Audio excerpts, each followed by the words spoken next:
नमस्कार मेरे प्यारे दर्शकों, आज मैं आपको सुनाने वाली हूँ श्री कृष्ण के द्वारा दिया गया गीता उपदेश जो अर्जुन के लिए हिम्मत बना उसकी कहानी। तो सुनिए मेरे द्वारा इस वीडियो में इस कहानी को। श्री कृष्ण का युद्ध रोकने का अंतिम प्रयास भी असफल रहा। श्री कृष्ण वापस लौट आए और दोनों सेनाओं में युद्ध की तैयारियां जोरों शोरों से शुरू हो गई।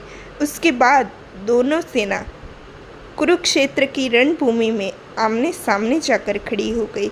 उसके बाद श्री कृष्ण को अर्जुन ने कहा कि कृपया आप मेरा रथ दोनों सेनाओं के बीच में लाकर खड़ा कर दीजिए। अर्जुन के कहने पर श्री कृष्ण ने अर्जुन का रथ दोनों सेनाओं के बीच में लाकर खड़ा कर दिया। उसके बाद दोनों सेनाओं में अर्जुन ने अपनों को देखा और अर्जुन का मोह उस पर भारी पड़ गया। उसके बाद अर्जुन ने अपना धनुष वहीं छोड़ दिया और श्री कृष्ण को युद्ध करने से मना कर दिया और अर्जुन की हिम्मत बढ़ाते हुए उसी युद्ध भूमि में श्री कृष्ण ने अर्जुन को गीता उपदेश दिया और अंत में ये कहा कि सामने तुम ये मत देखो कि ये सभी तुम्हारे अपने हैं, अपितु ये देखो कि सभी तुम्हारे शत्रु हैं। ये युद्ध भूमि है और तुम जिसे युद्ध कर रहे हो वो तुम्हारे अपने नहीं अपितु तुम्हारे शत्रु हैं। यदि तुम ये देखकर युद्ध करोगे कि ये सभी तुम्हारे अपने हैं तो तुम ये युद्ध कभी नहीं जीत पाओगे अर्जुन। तुम यदि ये देखकर युद्ध करोगे कि ये सभी तुम्हारे शत्रु हैं तभी तुम ये युद्ध जीत सकते हो। इसीलिए सामने देखो कि ये सभी तुम्हारे शत्रु हैं और तुम्हें उनसे युद्ध करना है। इसीलिए मेरी बात मानो और युद्ध करने के लिए तैयार हो जाओ। ऐसा कहते हुए श्री कृष्ण ने अर्जुन को पूरी गीता सुनाई। श्री कृष्ण के मुख से पूरी गीता सुनने के बाद अर्जुन को हिम्मत मिली और अपनों के खिलाफ अर्जुन खड़ा हुआ, उनसे युद्ध किया और युद्ध जीता भी।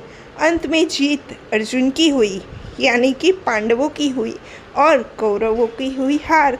तो आप लोगों को कैसी लगी गीता उपदेश की कहानी मुझे ये बताना मत भूलिएगा आप।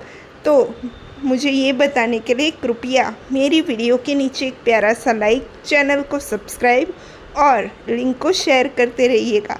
और अभी तक यदि आपने मेरी चैनल को सब्सक्राइब नहीं किया है तो कृपया जल्दी से कर लीजिए ताकि आपको मेरी वीडियो की आने वाली नोटिफिकेशन मिलती रहे और श्री कृष्ण की आगे की कहानी के बारे में आपको पता चल जाए और नोटिफिकेशन मिले तभी तो आपको पता चलेगा कि श्री कृष्ण की नई कहानी मैंने आपको सुनानी शुरू कर दी है।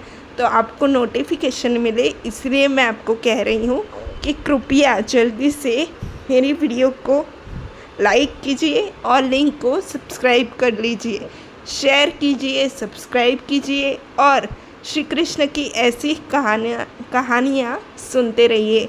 और अब मैं आप लोगों से मिलती हूँ श्री कृष्ण की एक और नई कहानी के साथ। लेकिन तब तक आपको मेरी वीडियो के नीचे एक प्यारा सा लाइक करना होगा, चैनल को शेयर करना होगा, सब्सक्राइब करना होगा ताकि आपको मेरी वीडियो की नोटिफिकेशन मिल जाए और श्री कृष्ण की आगे की कहानियाँ आप शांति से सुन पाए। तो अब आप लोगों से विदा लेती हूँ, पर इस वादे के साथ कि मैं आप लोगों से मिलने बहुत जल्द आऊँगी श्री कृष्ण की एक और नई कहानी के साथ। लेकिन तब तक के लिए धन्यवाद। मेरी प्रतीक्षा करना मत भूलिएगा। धन्यवाद।